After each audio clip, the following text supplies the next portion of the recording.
Hello and welcome.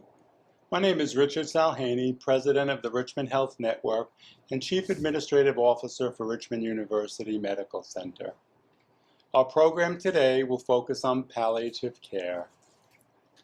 Palliative care focuses on providing medical care for the symptoms and stress of a serious illness at any stage.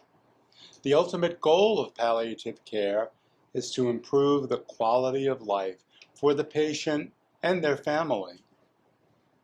At Richmond University Medical Center in Staten Island, New York, we know that dealing with the diagnosis and symptoms of a limiting, serious, or even terminal illness can affect the individual and their family in so many ways.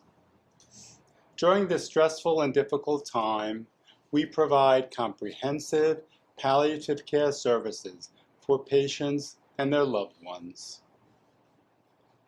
Today I'm proud to be joined by members of our palliative care team who will be sharing some of their information about our program and who can benefit from these services. I'd like to introduce our palliative care team members, Dr. Thomas Valenza, our Chief of Service, Alla Adler, our nurse practitioner, and Sarah Ganzer, our social worker.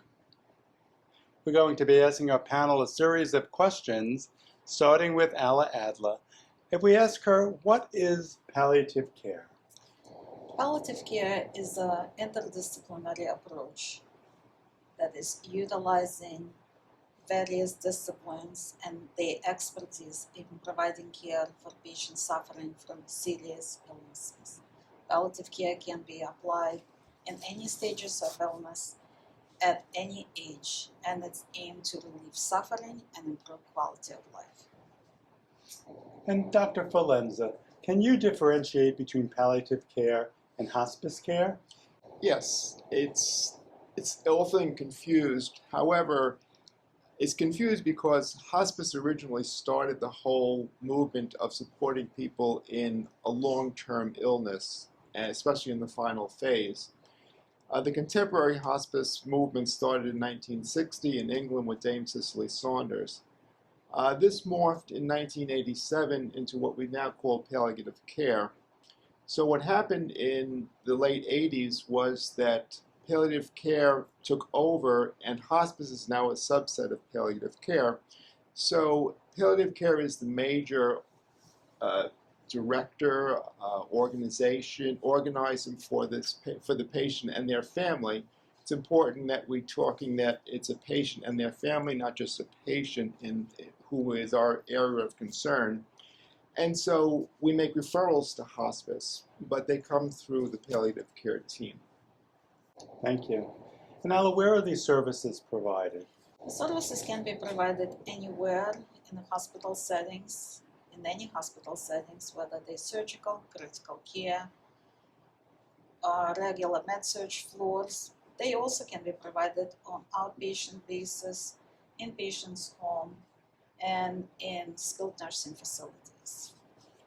Okay. And Sarah, why don't you talk a little bit about who provides the palliative care? So our palliative care team is made up of a physician, nurse practitioner, a pain specialist, a chaplain, and myself, a social worker. And we really serve as experts in palliative care to help guide the primary team to provide care from a palliative perspective, to advocate for the patient and family's wishes. And why is it important to have the family involved and have family meetings? Family meetings are important because they help to build confidence and trust between the medical team and the patient and family. This will help them make these decisions. So in a family meeting, we coordinate with all the providers involved in care. So that includes attendings and the primary team, specialists and consultants, nurses and nurse managers, care coordination and discharge planners. Family meetings help the patient and family to build confidence and trust in their care that they're receiving and in making medical decisions.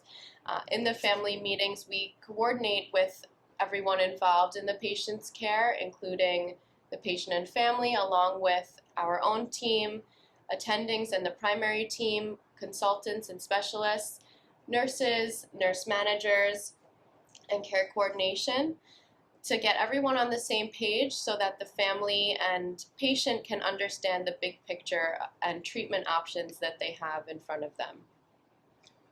If I could add, I think it's important that it's not a substitute for the care that you're receiving. It's something that happens in addition to the care that you're receiving. And as Sarah rightly points out, it's a coordination of services. Sometimes you'll hear one doctor come in and say one thing, the nurse comes in and says another. And when it gets too confusing in a long-term disease, the family needs clarification. And our focus is both patient and family, because if one part is sick, the family is affected. And we take a particular interest in trying to address the effect it has on a family and their dynamics also. So is it correct to assume that each plan is different for every patient? It's individual for each Individualized. patient, yes. Okay. And from the team perspective, what has been the most gratifying thing that you've gotten yourself from treating someone with a palliative care team?